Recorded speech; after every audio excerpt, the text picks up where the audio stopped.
Cuaderno 169 de Cristianisme i Justícia. Al partir del pan. Notas para una teología política de las migraciones. El autor es Daniel Izuzquiza, sacerdote jesuita, licenciado en Teología, coordina el Centro Pueblos Unidos de la Fundación San Juan del Castillo, entidad integrante del Servicio Jesuita a Migrantes, autor de diversos libros y de diversos cuadernos en esta colección. Introducción. 20 años después de la caída del muro de Berlín, otros muros han pasado a formar parte de nuestra vida cotidiana. Muros como, por ejemplo, la doble alambrada que separa la ciudad de Ceuta y el territorio marroquí. Otros muros son quizá más sutiles, pero no por ello menos sangrantes, porque nos atraviesan por dentro y van tomando posesión de nuestra propia vida. Son los muros que separan a los otros de nosotros. De muros y puentes. Desde Berlín hemos aprendido que los muros no son naturales, sino artificiales. No son fijos, sino cambiantes. No son eternos, sino caducos. Son impuestos y aceptados con complicidad, pero no tiene por qué ser así. La libertad humana puede modificar la historia. Al encontrarnos con otra persona, podemos estigmatizarla y levantar así un muro de separación. Podemos igualmente reconocerla, tendiendo un puente de acercamiento. Situémonos por un momento en la frontera entre Estados Unidos y México. ¿Muro o puente? Durante siglos ha sido un espacio de intercambio, comunicación e interrelación fecunda entre pueblos y familias a ambos lados de la frontera. ¿Muro o puente? Fue allí donde, poco después de la caída del muro de Berlín, los gobernantes del norte empezaron a reforzar la frontera natural del Río Grande, con el uso sistemático de dobles vallas de protección, helicópteros, rayos infrarrojos, sensores térmicos y otros instrumentos de las reforzadas patrullas fronterizas. Muro o puente. Allí mismo, literalmente en la frontera, cada año tiene lugar una ceremonia llamativa, potente y muy significativa. Un grupo de cristianos mexicanos y estadounidenses se reúnen para celebrar la Eucaristía unidos en la misma fe y separados por un muro físico de división política. Obispos, sacerdotes y toda la comunidad participan activamente en una única celebración bilingüe a ambos lados de la valla que los separa. La Eucaristía testifica que el amor universal, indivisible e ilimitado de Dios supera toda división e invita a globalizar la solidaridad. Al mismo tiempo, la Eucaristía denuncia la cultura del miedo, los intereses de los poderosos, el sufrimiento de los pobres y la injusticia que nos separa. Ese rito es, pues, un grito a favor de los puentes y en contra de los muros. Plan del cuaderno. Este escrito explora el significado y las implicaciones de acciones como la que acabamos de mencionar, gestos que son al mismo tiempo simbólicos y reales, personales y públicos, espirituales y políticos. Por eso, nuestras reflexiones quieren contribuir a desarrollar una teología política de raíz eucarística y de consecuencias transformadoras. Conviene aclarar que en este trabajo no vamos a abordar la cuestión migratoria en toda su complejidad, sino que nos centramos exclusivamente en la integración de las personas migrantes. O, mejor dicho, queremos iluminar y animar a la construcción de sociedades integradas en las que cada persona y cada grupo social pueda encontrar su propio espacio. En este cuaderno desarrollamos de manera entrelazada argumentos teológicos y políticos. Dado que no todos los lectores se sentirán igualmente cómodos con ambos enfoques, y dado que se trata de dos lenguajes y dos lógicas un tanto diferentes, ayudará en este momento a describir sucesivamente el marco teológico y el marco político de este cuaderno. El enfoque teológico recoge un relato central para la fe cristiana, en torno a la celebración de la Eucaristía. Este planteamiento permitirá afirmar, en primer lugar, la dignidad inviolable de cada persona y sus derechos fundamentales. En pasos sucesivos, Iremos descubriendo las implicaciones de este planteamiento en el ámbito cultural, socioeconómico y político, expresadas como circularidad de la palabra, del pan y del poder. El enfoque político, por su parte, entiende la integración como el ejercicio pleno y efectivo de los derechos de las personas. Se trata de construir un marco de convivencia en el que todos, migrantes y autóctonos, vean reconocidos sus derechos y puedan ejercerlos con normalidad. Nos referimos, pues, a los derechos fundamentales, culturales, sociales, económicos y políticos. Veremos cómo este planteamiento tiene consecuencias a la hora de plantear la intervención social con personas y grupos inmigrantes que necesariamente debe abarcar la acogida, el reconocimiento, la redistribución y la participación pública, y también cómo afecta a la propia noción de integración. Articulación de los 4 niveles. El modo en que articulamos los 4 niveles de derechos no es casual. Afirmamos primero la dignidad de cada persona y los derechos fundamentales como la base firme y universal sobre la que podemos convivir y reflexionar.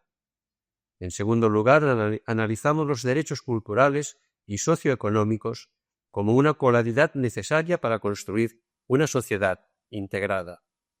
El tercer y último paso se centra en los derechos políticos como expresión de la plena ciudadanía, sabiendo que, hoy por hoy, sigue siendo una utopía y que, por tanto, nos impulsa a caminar hacia ese horizonte.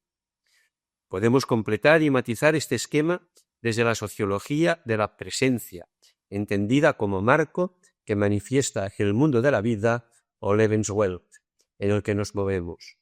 La presencia es, por un lado, noción y realidad sociológica, que permite incorporar a las personas migrantes con normalidad en nuestra vida cotidiana. La presencia es, por otro lado, noción y realidad teológica, que radicaliza el compromiso con una sociedad inclusiva e integradora de todas las personas. En uno y otro caso, la presencia lucha contra la exclusión, el estigma y la invisibilización. Afirmar así la presencia como nuestra matiz cosmovisional, nos adentramos en los mecanismos sistémicos que la configuran y hacen viable en nuestras sociedades complejas. Para ello, en nuestro análisis, combinamos cultura y economía, estatus y clase, lo simbólico y lo material, pan y rosas, redistribución y reconocimiento. Coincidimos aquí con las reflexiones de Nancy Fraser cuando, hablando sobre la sociedad contemporánea, afirma: engloba 2 órdenes de subordinación, estratificación de clases, enraizada primordialmente en mecanismos económicos del sistema, y jerarquía de estatus, basada en gran parte en patrones institucionalizados de valor cultural, mientras que la estratificación de clases se corresponde con la mala distribución, la jerarquía de estatus se corresponde con el reconocimiento erróneo. El efecto en ambos casos es el mismo. A algunos miembros de la sociedad se les impide participar por igual con los demás en la interacción social. Por tanto, ambos órdenes de subordinación violan un único principio supremo de justicia, el principio de paridad participativa. Finalmente, y en un tercer paso, este mismo enfoque nos conducirá al terreno de lo político, como el espacio de la plena participación en plano de igualdad. La presencia, como realidad humana primigenia, apunta a la común e inviolable dignidad de cada persona. Esta presencia, para ser socialmente relevante, exige defender simultáneamente derechos culturales y socioeconómicos, y todo ello requiere avanzar sin descanso hacia un horizonte de plenos derechos políticos donde la mutua presencia de unas personas en otras configure el entramado institucional y cotidiano de nuestras relaciones. Para desplegar con coherencia este planteamiento sociológico-político, seguiremos el relato eucarístico como hilo conductor de nuestras reflexiones. El entrecruzamiento de ambos niveles, teológico y político, constituye una de las principales aportaciones del presente estudio, pero, al mismo tiempo, puede constituir una ligera dificultad para algunos lectores. Pedimos, por tanto, algo de paciencia. Hemos preferido mantenerlos unidos para transmitir precisamente la unidad de nuestros análisis. Segundo apartado, reconocernos, afirmar rostros. Iniciamos pues el itinerario que nos hemos trazado. Recordamos que en cada uno de los 4 capítulos previstos seguiremos el hilo del relato eucarístico, a partir del cual iremos analizando sucesivamente aspectos teológicos, cuestiones referidas al ejercicio de los derechos humanos y ciudadanos, elementos implicados en la intervención social y algunas características de la integración de las personas migrantes. Nivel teológico. Los ritos iniciales de la Eucaristía. La Eucaristía siempre comienza en la calle, en la vida, en la historia. Aunque a veces no seamos conscientes de ello, toda Eucaristía incluye una procesión de entrada. Se trata, aunque sea poco común en la liturgia actual, de una procesión preciosa, potente y secular que nos lleva de la calle al templo. Una procesión que reúne a quienes durante la semana han vivido su vida eucarística por diversos rincones de la ciudad, que congrega a los disgregados, que unifica a los dispersos, que acerca a los distantes. En definitiva, una procesión que muestra y recuerda que somos convocados por el único Señor de la historia. Cada uno llegamos con nuestras preocupaciones, anhelos, gozos, esperanzas, sufrimientos e impotencias, con nuestra situación concreta, con nuestra matriz cultural, con nuestra ubicación social, con nuestras raíces, con nuestra vida cotidiana. Al terminar esta procesión de entrada, seguimos siendo distintos, pero ya no distantes. Hemos reconocido el rostro del otro, nos hemos reconocido en ese mismo rostro. Y escuchamos, ya en el templo, el saludo del que preside la celebración. En el nombre del Padre, del Hijo y del Espíritu Santo. Somos convocados y reunidos por el Dios Trinidad, el Dios que de manera admirable mantiene la unidad en la diversidad, máxima comunión en la plena identidad personal. Y el pueblo de Dios responde a una sola voz. Amén. Cada uno de nosotros y todos juntos constatamos que este Dios comunidad inclusiva es el fundamento inquebrantable de nuestros deseos de vivir una sociedad integrada, plural y respetuosa de las diferencias. Sentimos también, con la señal de la cruz, el abrazo de la Trinidad que no solo nos sostiene, sino que también nos unifica. Abrazo de quien nos atrae así porque desea que vivamos a imagen y semejanza de su plena unidad en la diversidad. Por ello, no puede sorprender que el siguiente paso de la misa consista en reconocer nuestras faltas y pedir perdón por ellas. Hay una gran distancia entre nuestros deseos y la realidad, entre el espíritu del Padre compasivo y el espíritu del mundo. Dios sueña con una tierra acogedora, inclusiva, fraterna, marcada por relaciones justas, respetuosa de las diferencias, donde cada persona pueda expresarse en plenitud. Y sin embargo, vivimos en una sociedad discriminadora, excluyente, disgregada, dominada por relaciones de explotación, injusticia y desigualdad.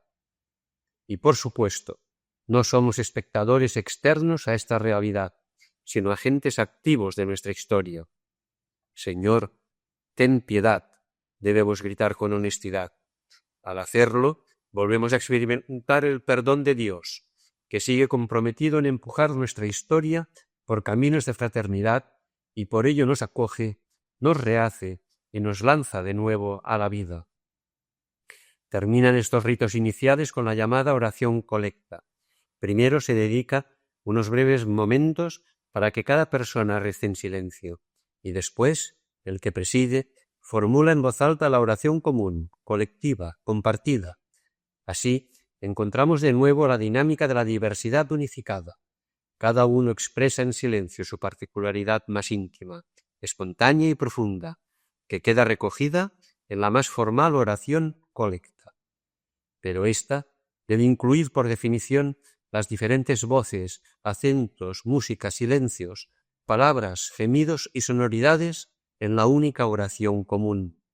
Siendo rigurosos, esto es algo estrictamente imposible en tan breve lapso de tiempo, pero la sabiduría de la liturgia eclesial parece ser consciente de ello y nos invita a integrarlo simbólicamente en la dinámica de silencio-palabra allí contenida. Necesitamos hacer silencio y acogernos desde el silencio, precisamente para incluir todas las voces, tantas veces sepultadas por el ruido o silenciadas por los poderosos. Estos ritos iniciales apuntan a la realidad anticipada de Cristo en tanto que Señor de toda la historia y del universo. Decimos realidad anticipada porque, evidentemente, no es una realidad plenamente realizada, sino incoada y anticipada en la liturgia, a la espera de su realización plena y definitiva. Si Cristo es el único Señor, los cristianos no tenemos ningún otro Señor en esta tierra. Quedamos situados en unas relaciones marcadas por la circularidad, por la igualdad, por la simetría, por la acogida incondicional. Jesús es el Señor y todos los demás somos hermanos. En Jesús, cada persona es reconocida en su dignidad fundamental, sabiendo que cada una es diferente, pero que esa diferencia nunca puede legitimar discriminaciones o exclusiones de ningún tipo. Nivel político, dignidad humana y derechos fundamentales. Acabamos de ver cómo los ritos iniciales de la Eucaristía suponen la expresión litúrgica de una experiencia humana fundamental. Reconocer que cada uno de nosotros estamos llamados a la comunión y que la otra persona no es un extraño que pueda permanecer lejano, sino un prójimo próximo. Toda la tradición filosófica del personalismo comunitario, y muy particularmente Emmanuel Levinas, ha subrayado el reconocimiento del rostro del otro como el inicio de una relación ética y verdaderamente humana. Formulado así, parece una verdad bastante básica y evidente. Sin embargo, a poco que reflexionemos, veremos que la realidad está muy alejada de tales principios. Pondremos solo 3 ejemplos. Ley de extranjería. La ley de extranjería, reformada a finales del año 2009, sigue siendo eso, una ley de extranjería, a pesar de que su nombre oficial hable de derechos y libertades de los extranjeros en España. Sin entrar en análisis detallados, nos interesa destacar 2 de sus graves errores de planteamiento, porque muestran muy bien lo que significan los errores del reconocimiento básico cuando se trasladan a la esfera jurídico-política. Por un lado, la ley considera a la persona migrante como mano de obra y no como persona, hasta el punto de formularlo así explícitamente en su exposición de motivos, y luego influir en muchas disposiciones concretas del articulado. Por otro lado, aunque esto no se diga explícitamente, la ley funciona con una mirada criminalizadora de los inmigrantes. Solo así se explican numerosas medidas restrictivas recogidas en esta ley, el recurso abusivo a los centros de internamiento de extranjeros y el amplio capítulo del régimen sancionador. Un estigma laboral discriminatorio. El segundo ejemplo lo tomamos del ámbito laboral, dado que este es precisamente el terreno en el que solemos ubicar el fenómeno migratorio.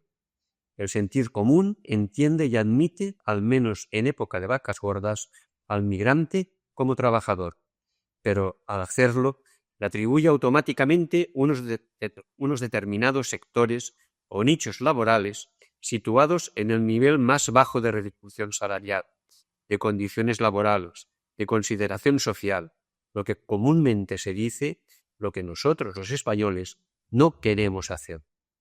De una manera muy espontánea y naturalmente asumida, se produce un grave error de reconocimiento básico que conlleva un estigma negativo de consecuencias claramente discriminatorias.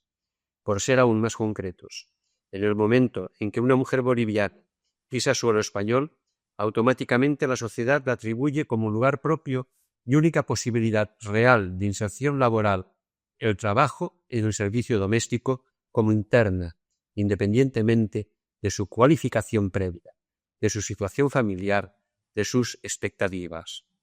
La múltiple discriminación sufrida por las mujeres migrantes es un hecho bien conocido, tanto en el ámbito de la intervención social como en el ámbito académico. Las segundas generaciones.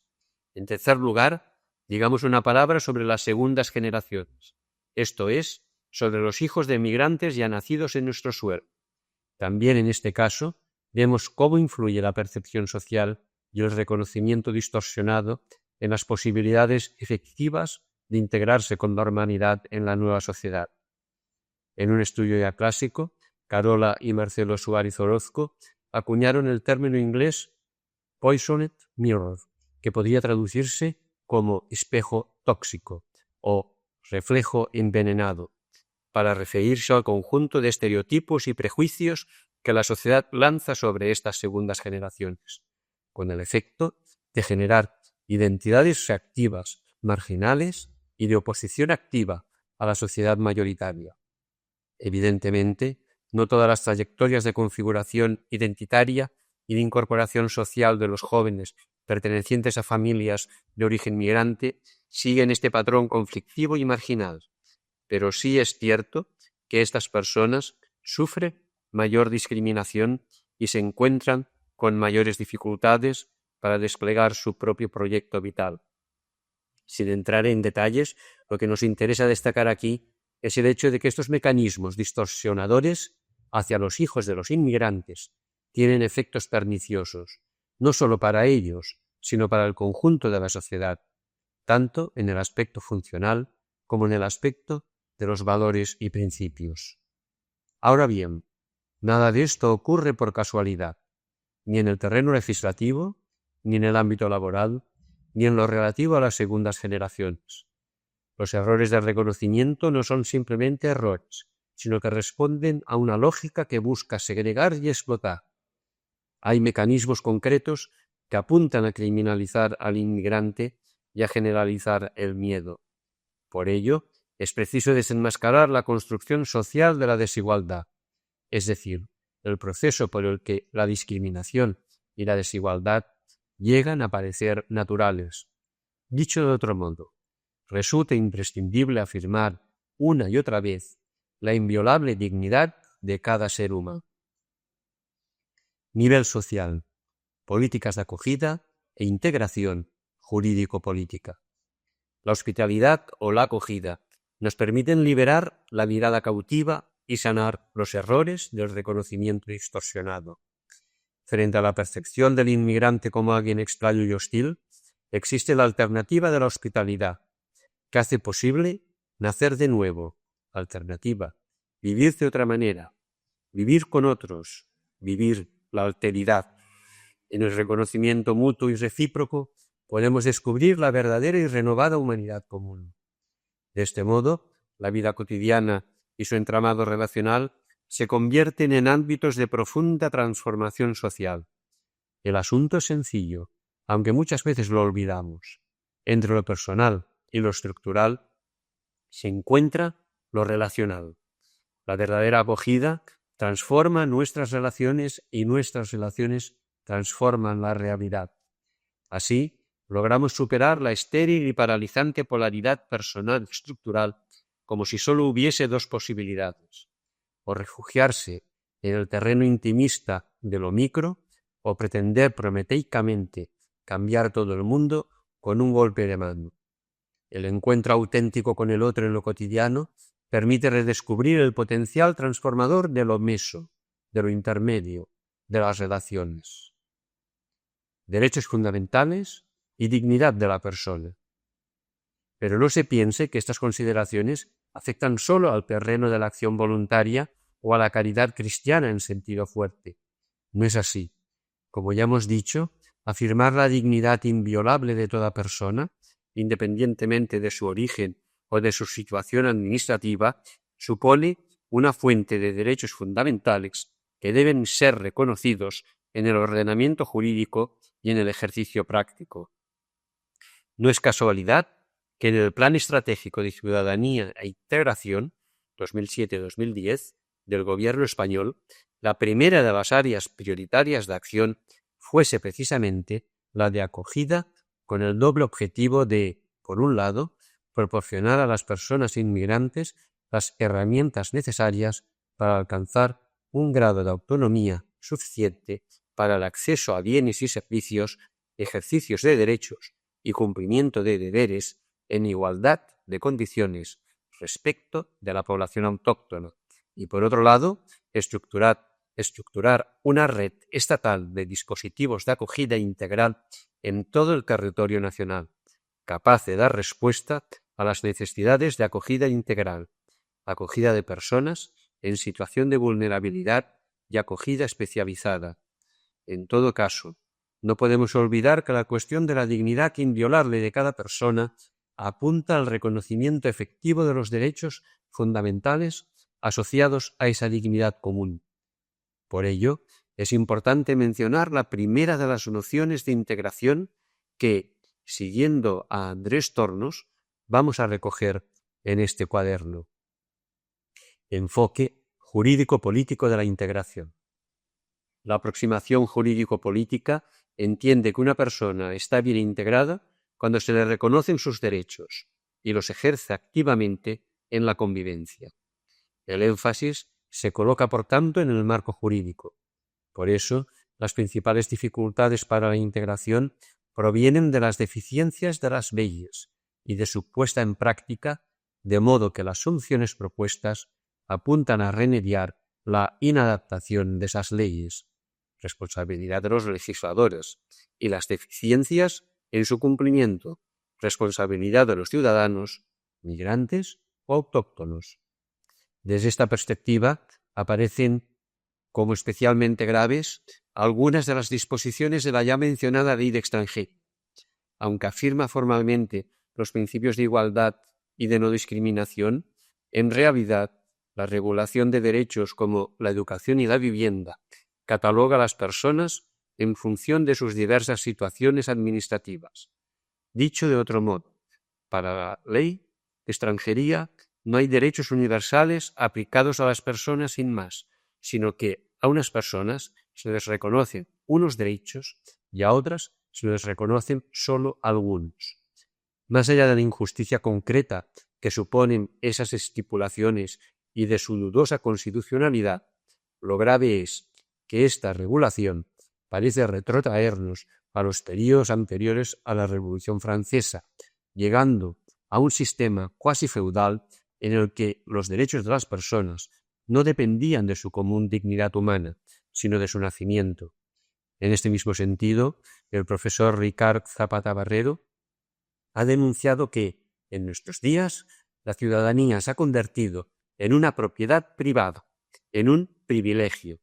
En contraste con las demás propiedades, la ciudadanía se adquiere de forma involuntaria por el nacimiento, y es precisamente este privilegio del nacimiento el que la convierte en nuevo signo de pervivencia de la Edad Media en nuestra sociedad moderna. Privilegios que, por tanto, impiden el reconocimiento y violan la dignidad humana. Tercer apartado. Dialogar, entrecruzar la palabra. Al mirar el rostro del otro, al mirar al otro como un rostro, le reconocemos también como interlocutor. Nos abrimos a la palabra que nos llega desde esa otra persona. Entramos en diálogo con ella. Dialogar significa quedar atravesados por el logos. Dialogar, por la razón, por la palabra, con todos sus enfoques, acentos, matices, riquezas, acuerdos y debates. Este cotidiano ejercicio de la palabra nos llevará también a reconocer y valorar los derechos culturales de las personas y de los grupos sociales. Nivel teológico. La liturgia de la palabra. Continuamos, pues, con nuestra celebración de la Eucaristía, dando paso a la liturgia de la palabra.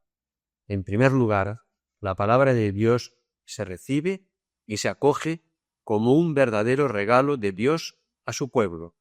En segundo término, la palabra se difunde, se expande, se comparte, circula entre toda la comunidad de fe. La circularidad de la palabra, y por ello de toda palabra, es el fundamento del diálogo. Este diálogo parece especialmente necesario en nuestro contexto social y eclesial, marcados por el pluralismo y por ciertas tendencias excluyentes. En la medida en que lo vivamos en la Iglesia, los cristianos seremos capaces de llevar esta circularidad al ámbito público de la cultura.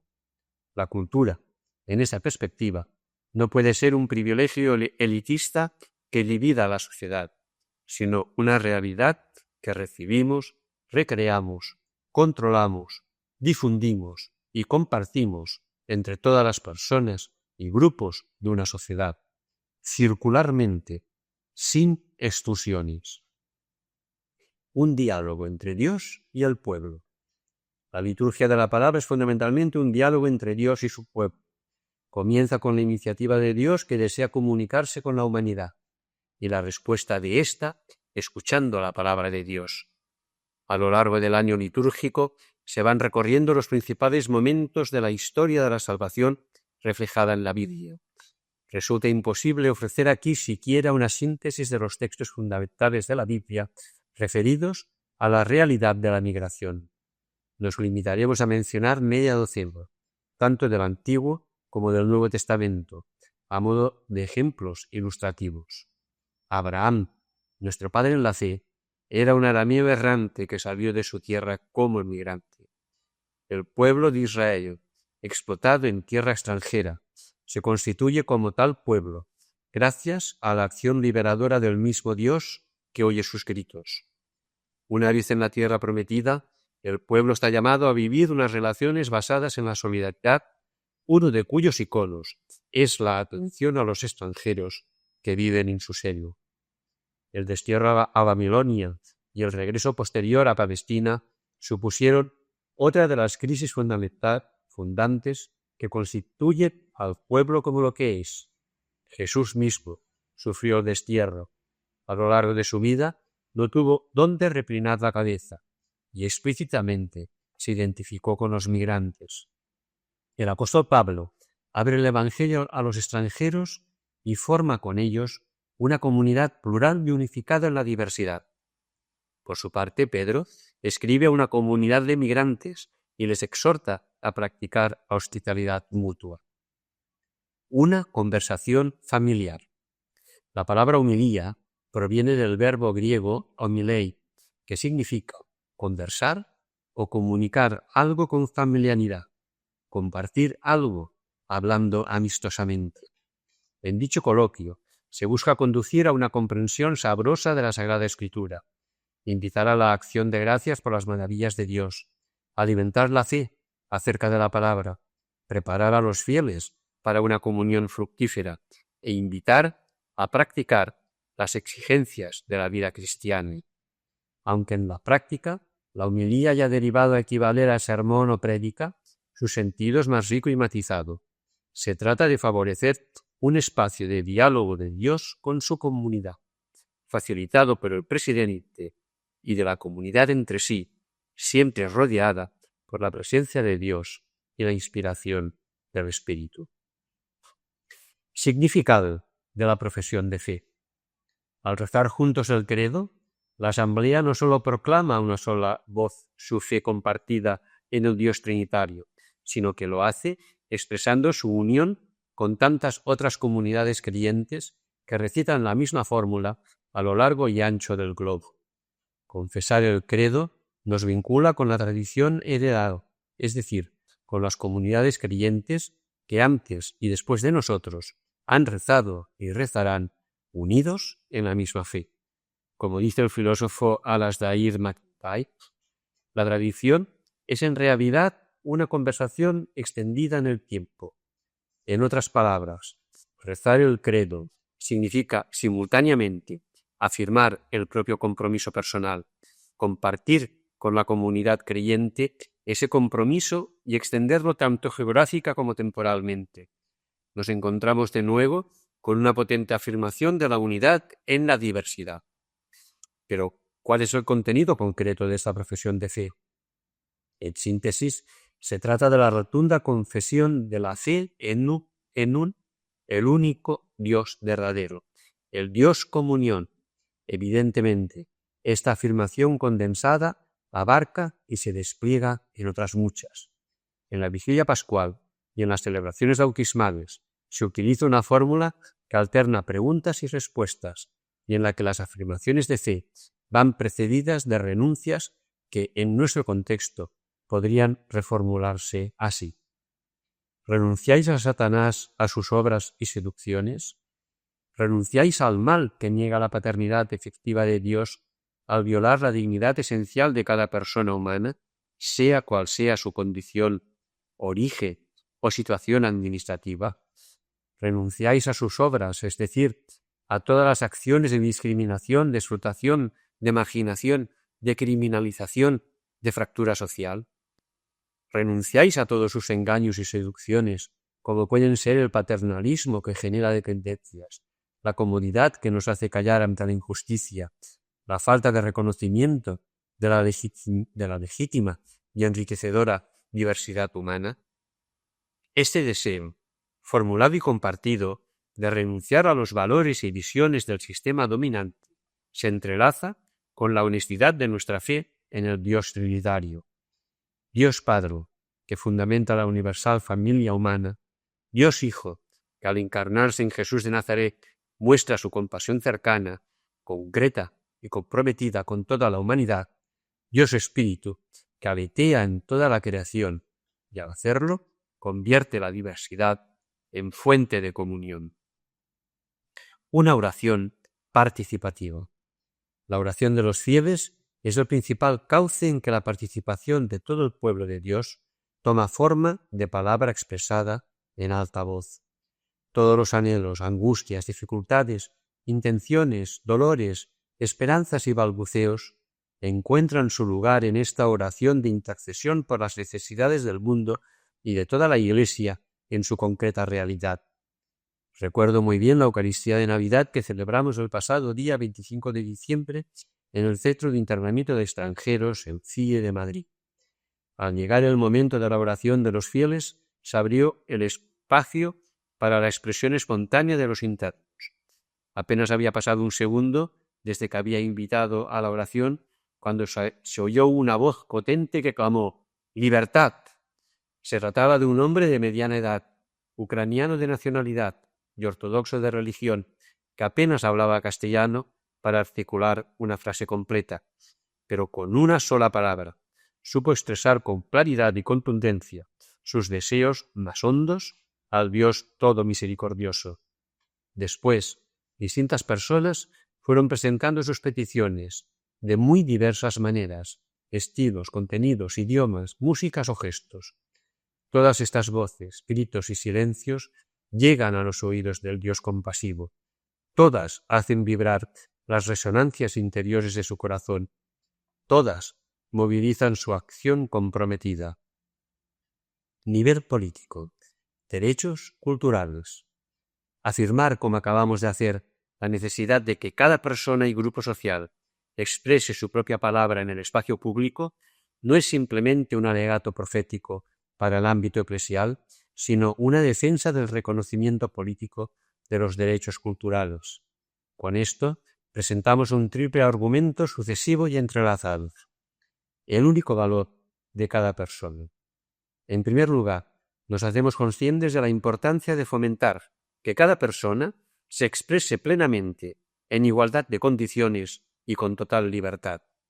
Es decir, nos negamos a considerar la persona migrante como mera mano de obra que justifique su presencia entre nosotros por su fuerza trabajadora. No, cada persona migrante tiene valor en sí misma, tiene valor, tiene pasado, tiene raíces, tiene vida interior, tiene historia, proyectos, expectativas, frustraciones, gustos, deseos, necesidades, emociones, relaciones, expresiones particulares, potencialidades. Tiene un presente bien concreto, tiene una vida por la que contribuir a nuestra sociedad. Hemos querido además comenzar afirmando el derecho a decir su propia palabra antes de aludir a los derechos socioeconómicos, porque muchas veces incluso en el caso de que se lleguen a reconocer los derechos culturales, estos aparecen como algo secundario en importancia y en el tiempo, una especie de lujo a desarrollar cuando se hayan cubierto las necesidades básicas. Nos negamos a aceptar tal mirada materialista y estrecha. Cada persona migrante es, precisamente, una persona y no mano de obra. Como tal persona, y desde el principio, debe ser considerada como sujeto e interlocutor pleno en nuestra sociedad. Una voz necesaria. En segundo lugar, destacamos que la voz de las personas migrantes, por su riqueza, novedad y variedad, ofrece una contribución de primera magnitud a las sociedades contemporáneas. Vivimos en un mundo globalizado y en sociedades cada vez más complejas. Los migrantes son cauce de enriquecimiento para esta realidad cambiante, dotándonos de nuevas experiencias y amplios recursos para entenderla y participar provechosamente de la misma. Puede decirse que el fenómeno migratorio está cambiando la configuración de nuestras sociedades y que son precisamente las personas migrantes quienes, con su palabra, su historia, su voz propia, más contribuyen a que nuestra sociedad esté a la altura de las circunstancias globales del siglo XXI. Aquellas escuelas, organizaciones sociales, iglesias o entidades políticas que no quiera, no sepa o no puedan acoger la voz plural que se les ofrece a través de los migrantes, estarán mucho peor dotadas para afrontar los retos del presente y del futuro. El valor de lo grupal. El tercer paso de nuestro argumento consiste en subrayar el carácter grupal de los derechos culturales. Es decir, no defendemos solo que cada persona exprese su propia voz particular, sino que también reconocemos el papel de los grupos con una identidad cultural definida a hacer presente su voz en la esfera pública. La configuración de nuestra sociedad solo dará cuenta de toda su riqueza y pluralidad si es capaz de ofrecer cauces de reconocimiento y expresión de esta realidad multiforme, así como vías para el diálogo constructivo entre todas ellas. Dicho de otro modo, la postura que estamos defendiendo se aleja del liberalismo neutralista que afirma, sí, la libertad de expresión, pero la concibe como libertad estrictamente individual y confina la expresión comunitaria al ámbito de lo privado. Para nosotros, los grupos culturales pueden y deben hacerse presentes en la esfera pública.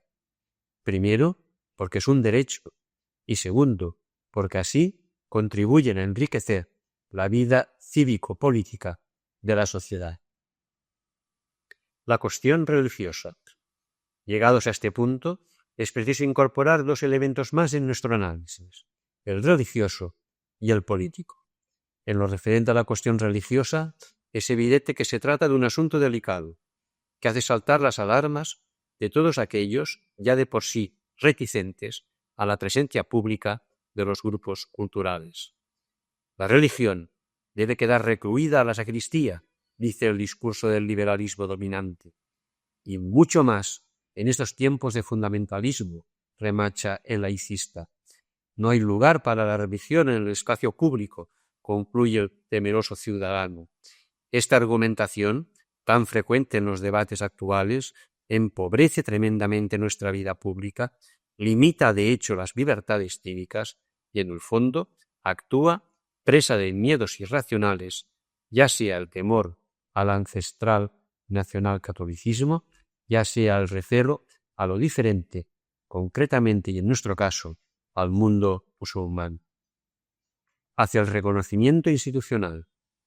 En cuanto al elemento político que puede encauzar institucionalmente la presencia de los diversos grupos culturales en la esfera pública, permítasenos una sencilla comparación histórica.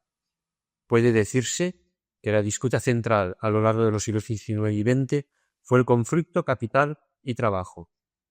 Ante esta contienda de carácter económico, las democracias modernas encontraron modos de representación institucional de los agentes sociales, sindicatos y empresarios, como un modo de canalizar la resolución de dichos conflictos y enriquecer la democracia dando lugar a los diversos estados del bienestar y a la economía social de mercado.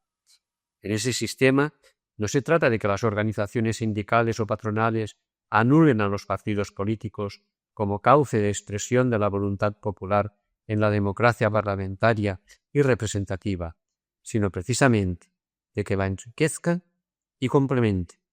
Pues bien, si este esquema se asume con normalidad, no parece descabellado buscar algún sistema semejante que otorgue algún tipo de representatividad a los grupos culturales significativos. Si somos conscientes de que el conflicto dominante en las sociedades complejas de nuestro tiempo y en el siglo venidero tiene un potente componente cultural, ¿no debemos explorar estas posibilidades? De hecho, en una democracia tan rica y estable como el Reino Unido, tienen sugerentes experiencias en este sentido, que, aunque no podemos analizar aquí, sí debemos mencionar por lo que puedan fecundar nuestra reflexión. Nivel social, política de la diferencia e integración psicosocial. Hacer colmo. Al aterrizar lo dicho hasta ahora en el terreno de la intervención social, debemos subrayar en primer lugar la importancia de dar voz a los propios migrantes. Con demasiada frecuencia, incluso la acción de las entidades sociales pro-inmigrantes o los programas más bien intencionados tienden a suplir el protagonismo de las mismas personas migrantes. No sorprende ya, aunque sea triste, que las autoridades políticas municipales, autonómicas o estatales intenten rodearse de líderes migrantes con el objeto electoralista de arañar algunos votos.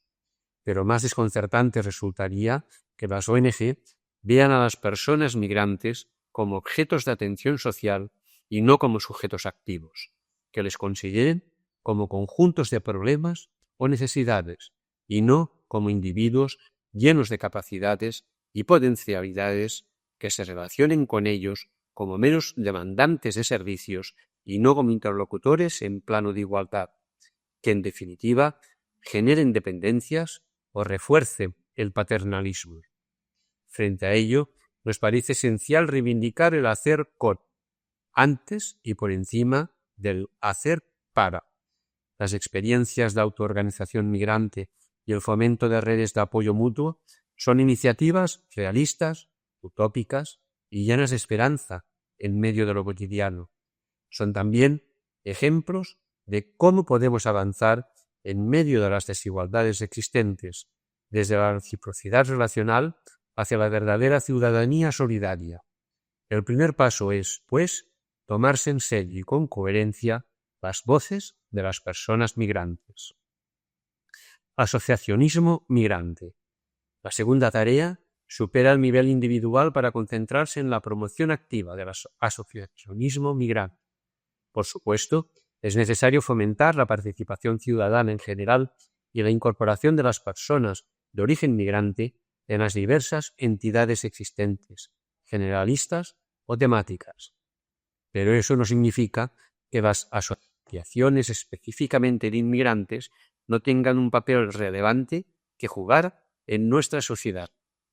Dado que las migraciones son un fenómeno social de primera magnitud que está contribuyendo grandemente a la reconfiguración de la realidad en que vivimos, lo sensata es escuchar la voz autorizada y organizada de los principales protagonistas, los migrantes.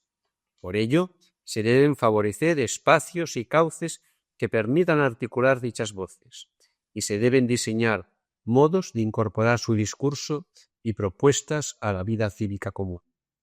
Como ya dijimos anteriormente, es necesario superar el miedo a la presencia pública de comunidades diferenciadas. Cuanto más rica, plural y trabada sea la convivencia social, mayor será el grado de integración y cohesión social y la salud democrática del sistema. La mediación intercultural. En tercer lugar, debemos referirnos a la llamada mediación intercultural. La entendemos y la valoramos como una herramienta que puede contribuir a favorecer espacios cotidianos de convivencia plural y entrecruzada. No son suficientes los planteamientos que se resignan a la coexistencia pacífica de los diversos grupos socioculturales en vías paralelas sin apenas interacción. Es cierto que, dado el actual contexto de crisis económica, evitar que surjan estallidos y conflictos sociales de corte xenófobo pudiera parecer un objetivo deseable, pero más cierto aún es que, si el planteamiento se limita a evitar los conflictos, de hecho, la propia dinámica social mantendrá y reforzará los prejuicios y estereotipos, que se convertirán en una especie de bomba de relojería que acabará explotando en conflictos sociales. Por tanto, parece imprescindible idear modos de enriquecer nuestra convivencia cotidiana, con avenidas entrecruzadas entre los diversos grupos de origen. Desde esta preocupación se entiende que la mediación intercultural no puede ser ni una moda, ni una mera sabida profesional, ni un oficio de expertos generalistas. Apostamos más bien por una mediación enraizada en el territorio, no centrada en los conflictos, basada en los espacios de convivencia cotidiana, centros de salud, colegios, barrios, y en el entramado social existente y cambiante. Una escuela verdaderamente inclusiva. Es evidente que estas cuestiones culturales tienen una relación directa con el ámbito educativo y aluden directamente al trabajo con las segundas generaciones, es decir, con los hijos e hijas de las personas migradas. En cuanto al terreno educativo, numerosos autores han subrayado la necesidad de recrear una escuela verdaderamente inclusiva de las diferencias, superando así no solo planteamientos segregadores, sino también otros enfoques como la educación compensatoria, que corren el riesgo de estigmatizar a los menores pertenecientes a minorías.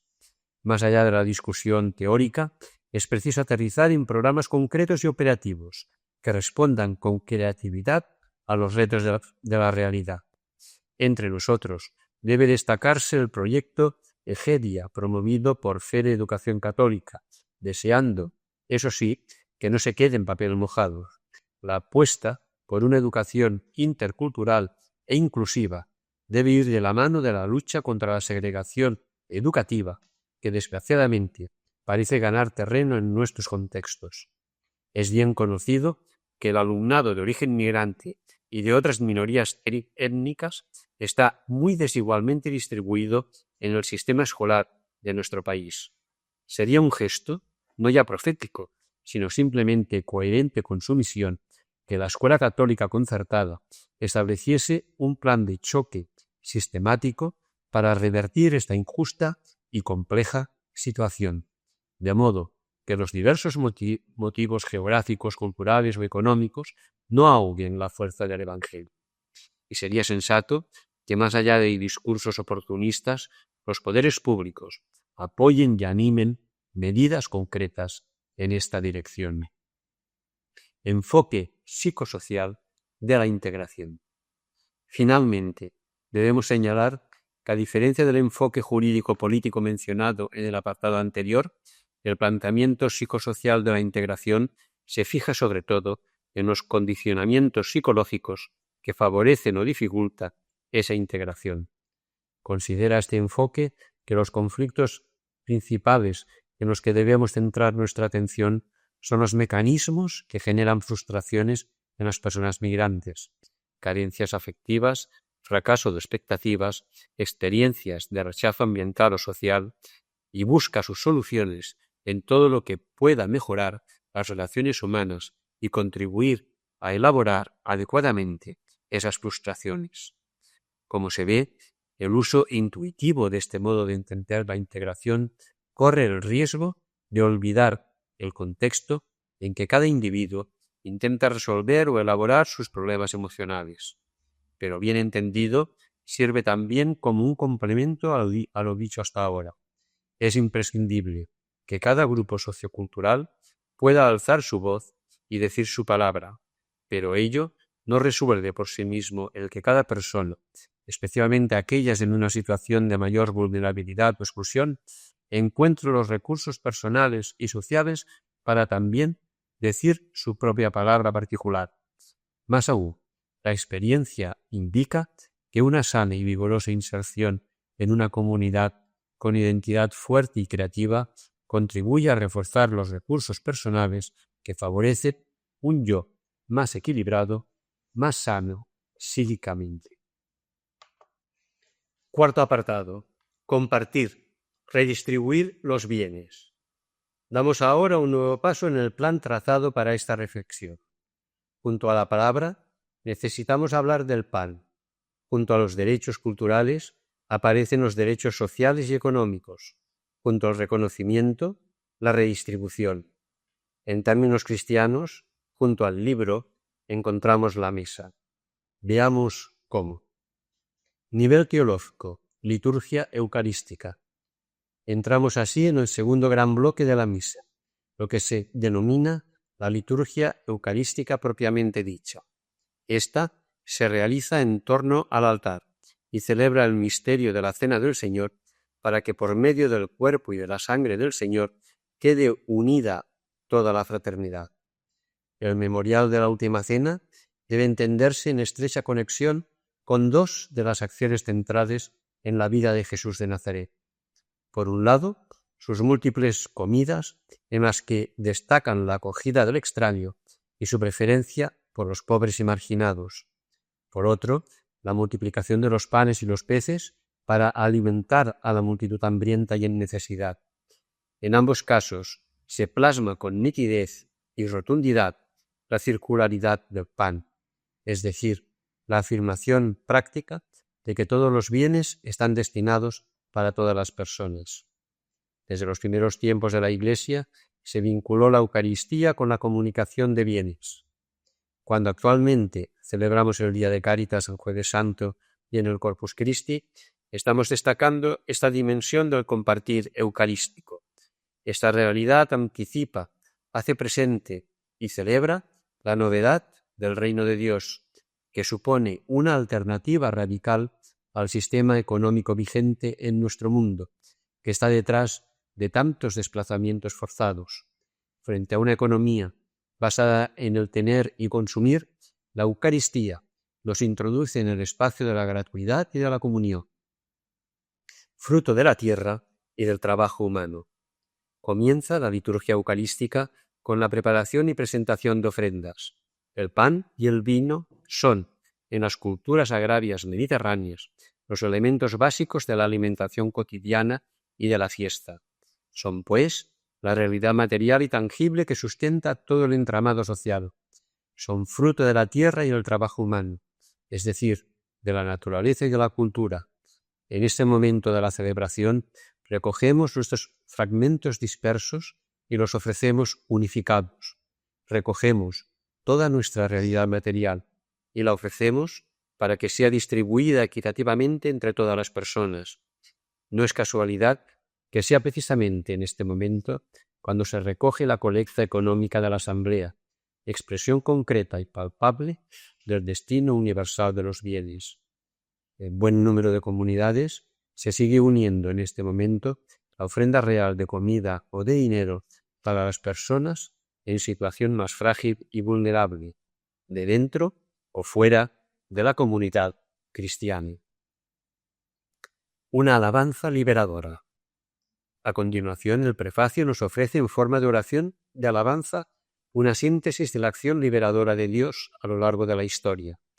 Así, por ejemplo, el prefacio común 7 reconoce a Cristo como huésped y peregrino en medio de nosotros y al Espíritu Santo como artífice de comunión para hacer de todas las naciones un solo pueblo nuevo, orientado al reino de Dios, viviendo en la libertad de los hijos y guiado por el amor.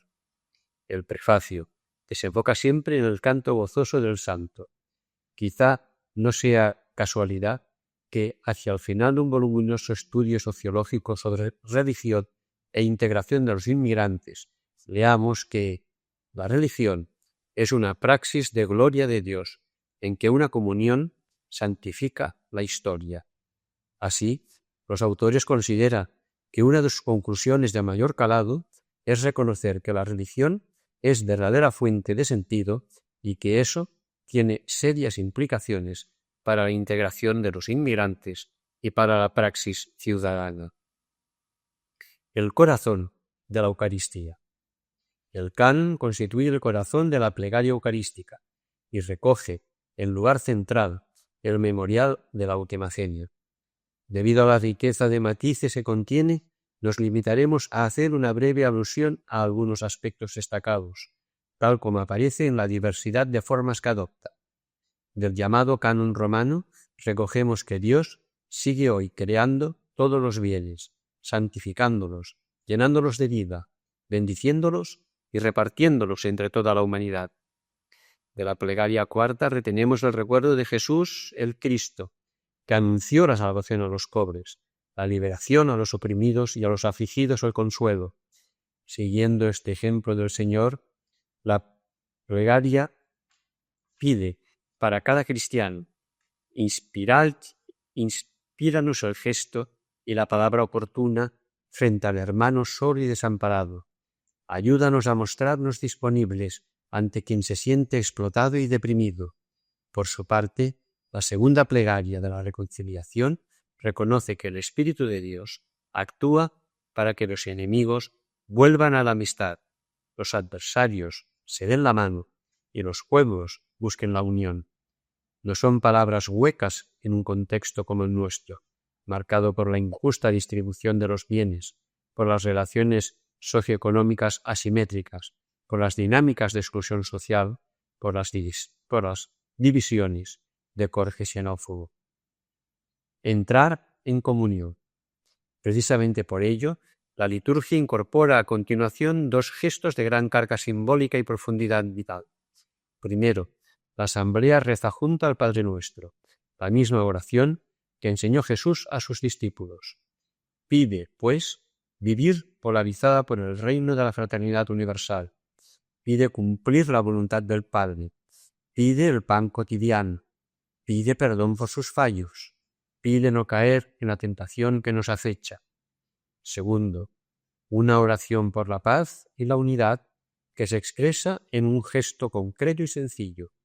Manos abiertas y extendidas para orar al Padre. Manos abiertas y extendidas para abrazar al hermano.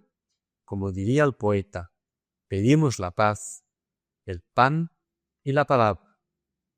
Con todo lo anterior, será evidente que comulgar no es de ningún modo un acto individual o estrictamente limitado a la relación entre Jesús y el creyente. No. Entrar en comunión significa compartir la vida de Jesús, vivir según su estilo y opciones, apostar por la comunión fraterna sin exclusiones. Comulgar el pan implica repartir el pan y todos los bienes entre todas las personas. Comulgar en el cuerpo de Cristo significa construir el cuerpo de la fraternidad universal por encima de muros y fronteras. Entrar en comunión con Dios en Cristo Eucaristía supone entrar en comunión con todos los seres humanos, en Cristo identificado con los excluidos. Al ofrecer los dones de pan y vino, toda la revenga material, económica también, queda incorporada al ámbito de Dios, que nos la devuelve hecha entrega plena para toda la humanidad, sin exclusiones. Nivel político, derechos sociales y económicos. Injusticia internacional y migraciones. Hay dos consideraciones básicas para entender las migraciones tan evidentes que con frecuencia se olvidan. Primero, el hecho de la desigualdad internacional y las asimetrías en la distribución de recursos a nivel global. Las personas migran sencillamente porque en unas zonas del planeta hay condiciones de vida mucho mejores que en sus lugares de origen. Si la esperanza de vida en Liberia no llega a los 39 años y la de Canadá alcanza más de 80, si la renta per cápita en Haití está por debajo de los $800 anuales, mientras que en Islanda supera los 60.000, si el alfabetismo en Marruecos afecta al 50% de la población, mientras que en toda Europa occidental casi ha desaparecido, ¿cómo puede alguien sorprenderse de que en nuestro mundo se den movimientos masivos de personas de un país a otro? Hablar de migraciones internacionales significa hablar de la injusta distribución de la riqueza en el mundo. Los desplazamientos de las personas desde los países empobrecidos a otros lugares más prósperos son un correctivo a la desigual distribución de los bienes teóricamente destinados a toda la humanidad por igual. Factores de expulsión y factores de atracción. El segundo comentario básico que también tendemos a olvidar es que los trabajadores migrantes son un elemento estructural dentro del sistema productivo de las sociedades receptoras. Los migrantes salen de un país porque allí lo pueden vivir bien y llegan a otro porque éste los necesita. Así de simple. Conviene recordar este dato, especialmente en una época de crisis como la actual, porque se nos puede olvidar que los migrantes vinieron porque nosotros les pedimos que viniera. Pensemos, por ejemplo, en tres elementos estructurales de la economía española contemporánea: el boom de la construcción inmobiliaria, la masiva incorporación de la mujer al mercado de trabajo y la generalización de las tecnologías de la comunicación. ¿Alguien puede imaginar que eso fuese posible sin la aportación de los albañiles ecuatorianos o polacos, de las empleadas de hogar bolivianas o romanas, o de las miles de zanjas que obreros marroquíes o malienses han levantado para instalar cables en nuestras calles? No es cierto que todas las personas que emigran lo hagan huyendo de la miseria, pero sí es cierto que muy pocas personas abandonarían su país de origen si allí mismo pudiesen desarrollar sus capacidades, cubrir sus necesidades, desplegar su proyecto vital. Hay, pues, factores que empujan a salir de un determinado país y hay, al mismo tiempo, factores económicos y demográficos en los países receptores que les hacen necesitar mano de obra extranjera, factores de expulsión y factores de atracción.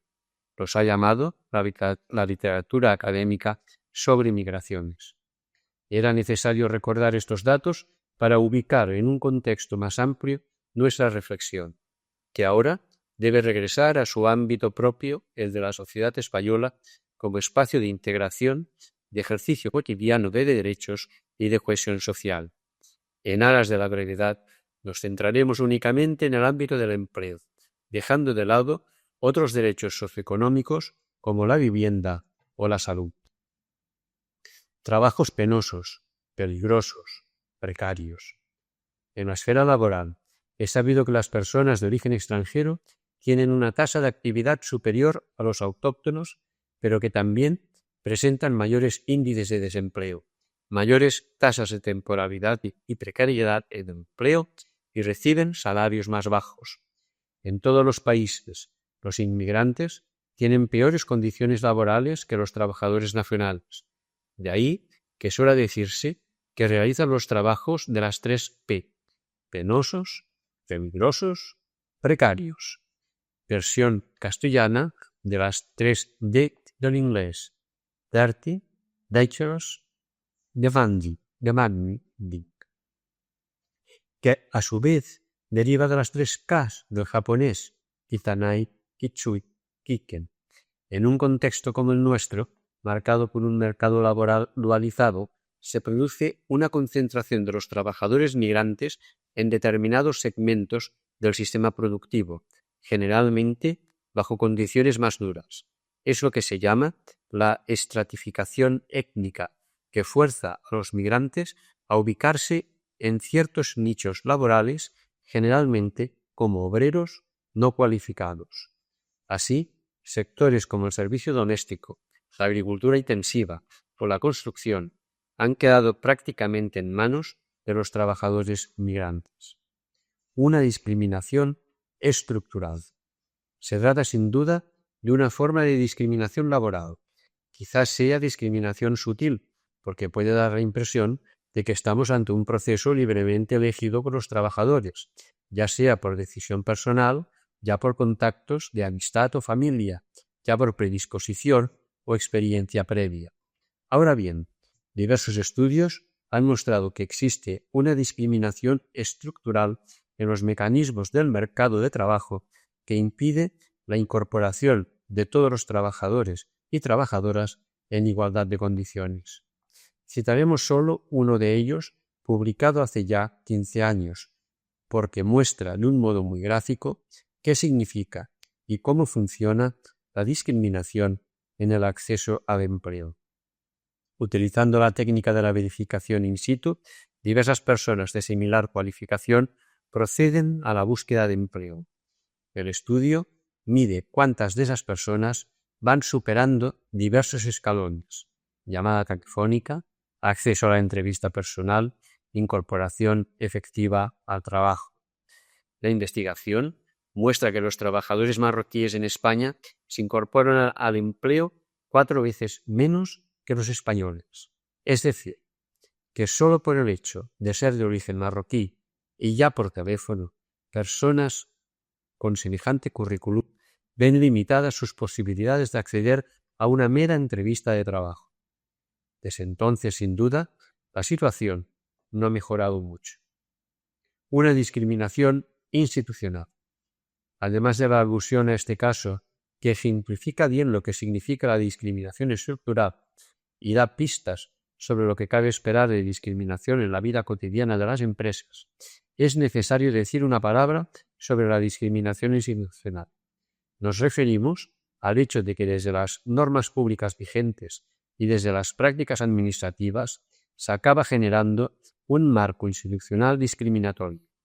Desde esta perspectiva, la misma existencia de la ley de extranjería, la subordinación de los trabajadores migrantes a la situación nacional de empleo y la suma de las diversas prácticas administrativas acaba generando un marco discriminatorio porque en la práctica los trabajadores extranjeros no pueden acceder en igualdad de condiciones a los puestos de trabajo disponibles.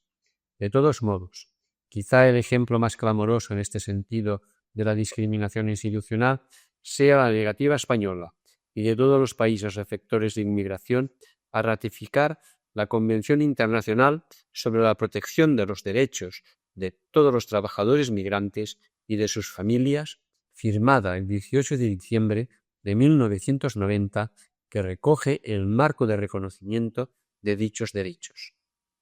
Todavía, en enero de 2010, en respuesta a una pregunta parlamentaria, el Gobierno de España mantiene su negativa a ratificar la Convención, escudándose en generalidades formales.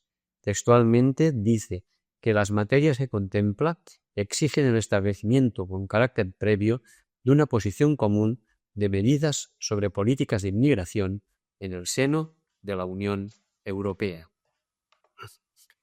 Nivel social, política de la igualdad y la inclusión. Cuando intentamos pasar del reconocimiento formal de los derechos sociales y económicos a su ejercicio efectivo y real, la situación se complica sobremanera. Si al hablar de los derechos culturales reivindicábamos la política de la diferencia, ahora debemos apostar por la política de la igualdad.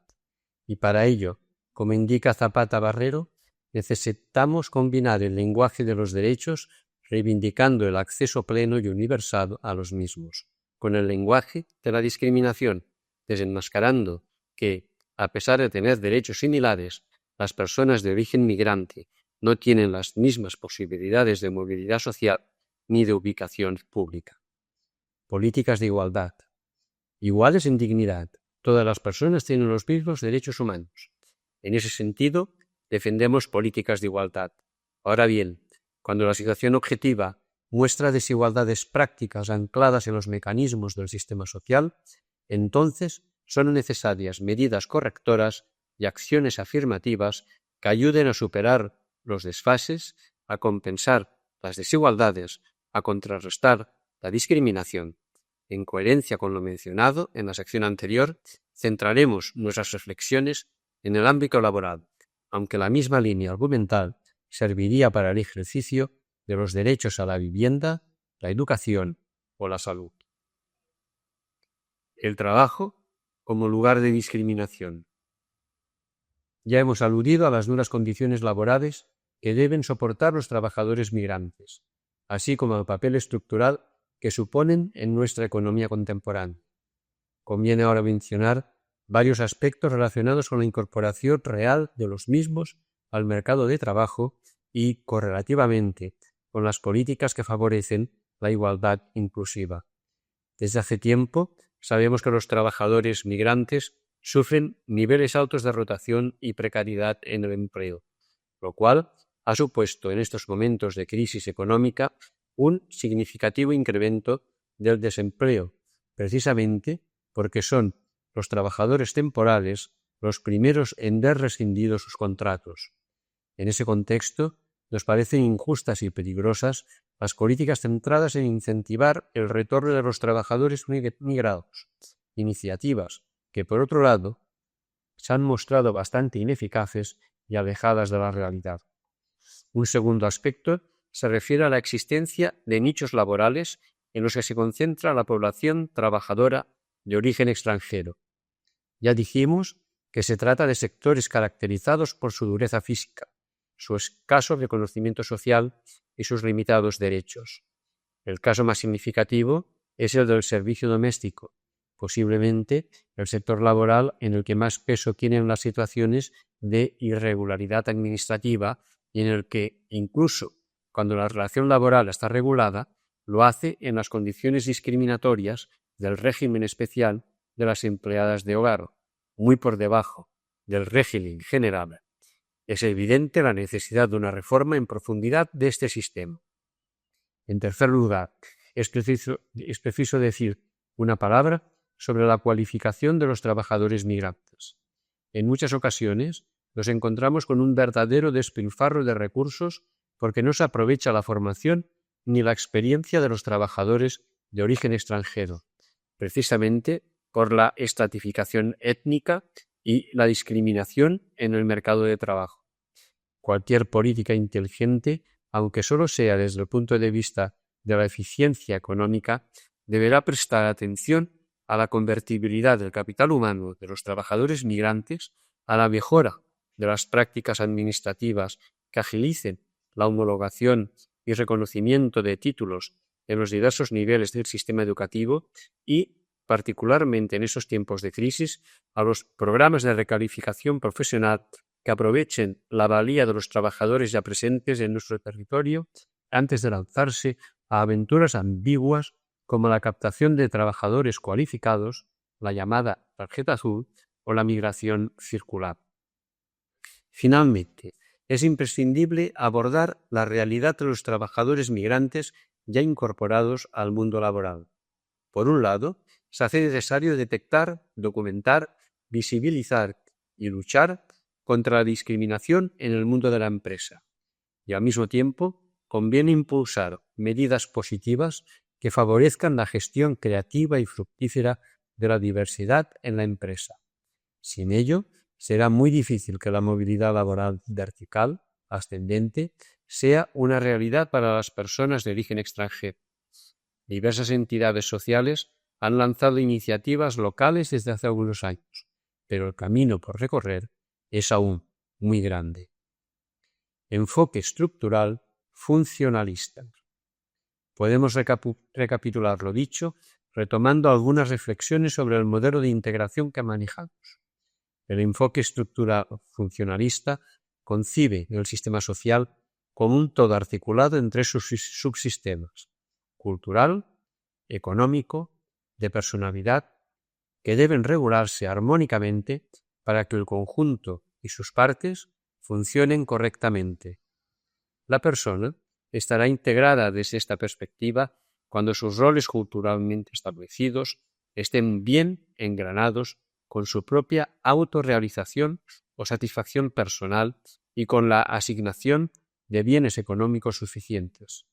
Es decir, si el inmigrante cumple adecuadamente un determinado rol social, encontrará recursos económicos suficientes para sacar adelante su vida y así se encontrará personalmente satisfecho. Ya se ve la trampa que encierra este enfoque funcionalista, pues tiende a ver a la persona migrante como una mera pieza en el engranaje social. Su propuesta para la integración consiste simplemente en adaptarse a la realidad existente. Pero es que además olvida las condiciones de desigualdad en que viven los migrantes, de modo que tanto los roles culturales a ellos atribuidos como los recursos económicos asignados son distribuidos injustamente. Una vez más, este enfoque nos obliga a considerar simultáneamente la dimensión cultural y la dimensión económica. Las personas inmigrantes quedan ubicadas en una posición estructural de explotación económica que juega un papel fundamental para el funcionamiento del sistema capitalista global.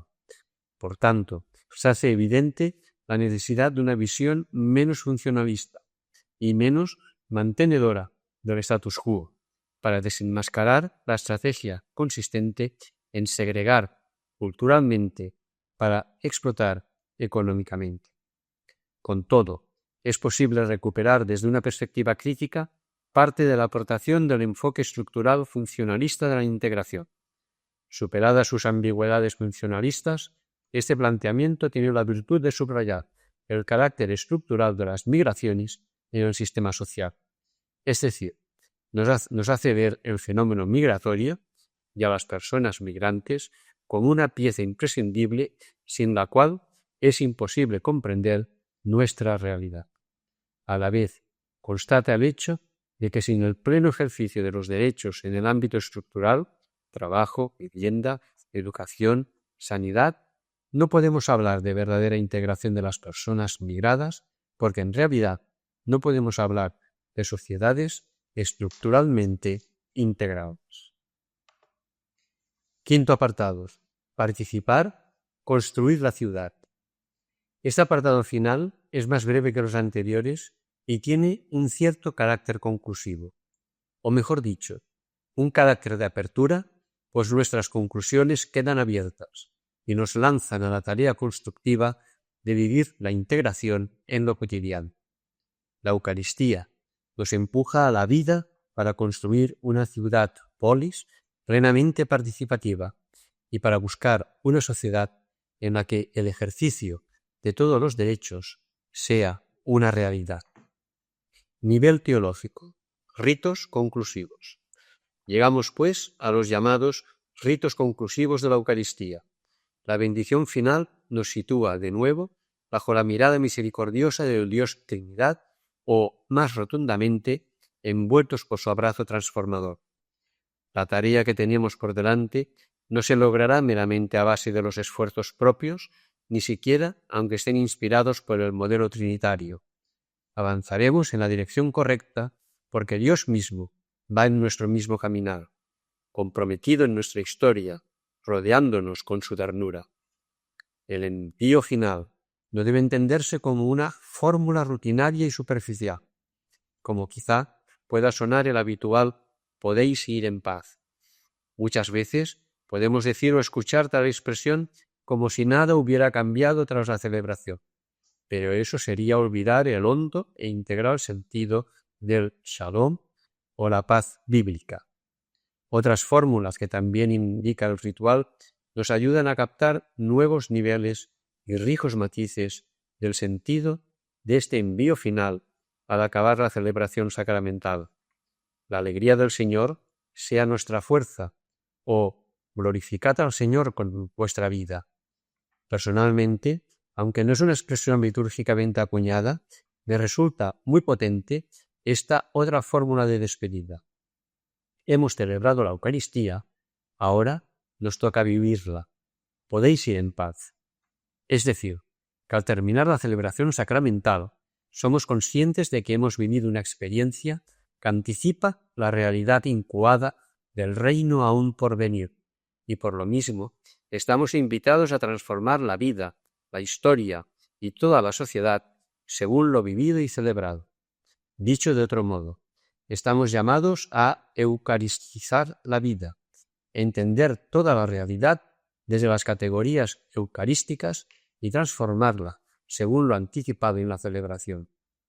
Por eso, no puede extrañar que la Eucaristía culmine en una procesión de salida que nos lanza desde el templo hacia la calle, desde lo íntimo hacia lo público, desde lo comunitario hacia lo político, desde lo ya pregustado a lo todavía no logrado, desde lo sagrado hacia lo secular, desde la Iglesia hacia el mundo, desde el futuro anticipado hacia el presente por construir, desde el don acogido hacia la misión encomendada, desde el domingo hacia los días cotidianos.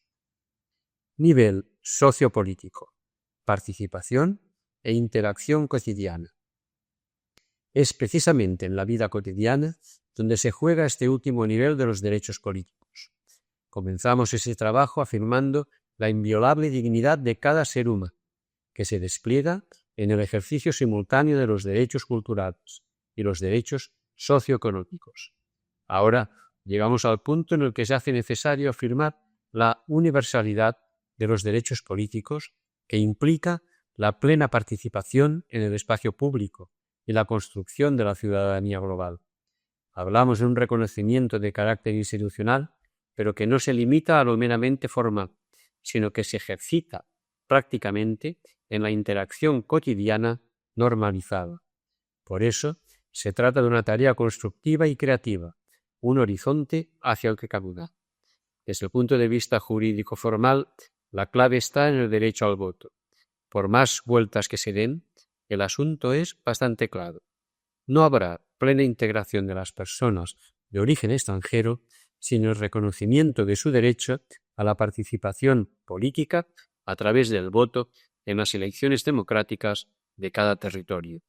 Si las personas migrantes no pueden elegir ni ser elegidas como representantes políticos, siempre habrá un déficit democrático que impida la plena integración. La reivindicación de iniciativas como la campaña Aquí vivo, aquí voto, se centra en demandar el sufragio activo en las elecciones municipales. Tener la capacidad de elegir a los representantes locales que gestionan los impuestos del lugar donde viven los ciudadanos parece una pretensión sensata, realista y casi evidente. Sin embargo, está lejos de ser reconocida y practicada. La misma Constitución española, además de limitar tal posibilidad a las elecciones municipales, lo supedita a los acuerdos de reciprocidad con otros estados, lo cual significa en la práctica, por ejemplo, que ni marroquíes ni ecuatorianos puedan votar en las ciudades en las que residen y pagan sus impuestos. Por eso, habrá que firmar acuerdos bilaterales que reconozcan esos derechos, pero también es necesario buscar consensos que permitan modificar la Constitución para hacerla más acorde a nuestra realidad actual. Este reconocimiento formal es necesario, pero no es suficiente para lograr la plena participación en sociedades integradas. Desde el punto de vista de la teoría política, conviene reflexionar sobre el sentido y el ejercicio de la ciudadanía. El colectivo IOE ha elaborado un sugerente esquema interpretativo con 4 posiciones de instalación o integración de la población inmigrante en España, combinando aspectos como el modo de entender la convivencia, la incardinación en el mercado de trabajo, los modelos implícitos de sociedad y los diferentes estatutos de ciudadanía. Con todo ello, se visibilizan las formas diferentes de comprender y practicar la ciudadanía y las políticas sociales. Una sería la ciudadanía subordinada, que tiende a la inserción subalterna de los migrantes en el marco de un Estado social regulador y políticas sociales asimilacionistas, mientras que otra sería la ciudadanía equiparada, que apuesta por una integración igualitaria dentro de la sociedad de libre mercado y política social subsidiaria. Distinta sería, en tercer lugar, la ciudadanía recluida, que se expresa como repliegue defensivo por parte de la población migrada y como política social segregadora. Finalmente, la propuesta más dinámica y progresiva apuesta por una ciudadanía crítica, entendida como proyección instituyente que defiende el papel de todas las personas y grupos como sujetos activos en la construcción de un orden social más justo, de la mano, por tanto, de una política social proyectiva. Precisamente por este carácter constructivo de la ciudadanía es necesario volver a los enfoques sobre la integración para recuperar ahí la perspectiva del interaccionismo simbólico. Su énfasis en la importancia de la interacción cotidiana en la convivencia habitual nos lleva a superar todas las limitaciones de los planteamientos jurídico-formales y evita los riesgos de idealismo, de posturas críticas que no son capaces de aterrizar en la vida cotidiana. Con este planteamiento podemos entrelazar el punto de vista de la teoría sociológica con el de la acción política más creativa, en el marco de una praxis eucarística que nos lanza a la tarea diaria y siempre inacabada de construir una ciudad inclusiva. La interacción cotidiana es lo que permite hacer de la sociedad inclusiva una realidad o mera palabra hueca. Son los espacios del barrio, la escuela, la iglesia, el parque o el centro de salud los que nos indican si construimos un nosotros inclusivo o si seguimos funcionando con esquemas de ellos y nosotros, con personas migrantes y autóctonas, con muros de diverso tipo. Por eso es precisamente mediante gestos tan sencillos y cotidianos como el partir el pan, como descubrimos toda la fuerza y la creatividad de una teología política de las migraciones. Al partir el pan nos reconocemos. Al partir el pan dialogamos y compartimos la palabra. Al partir el pan distribuimos todos los bienes equitativamente. Al partir el pan vamos construyendo una ciudad en la que ninguna persona sobre. Hasta aquí el cuaderno 169 de Cristianisme y Justicia.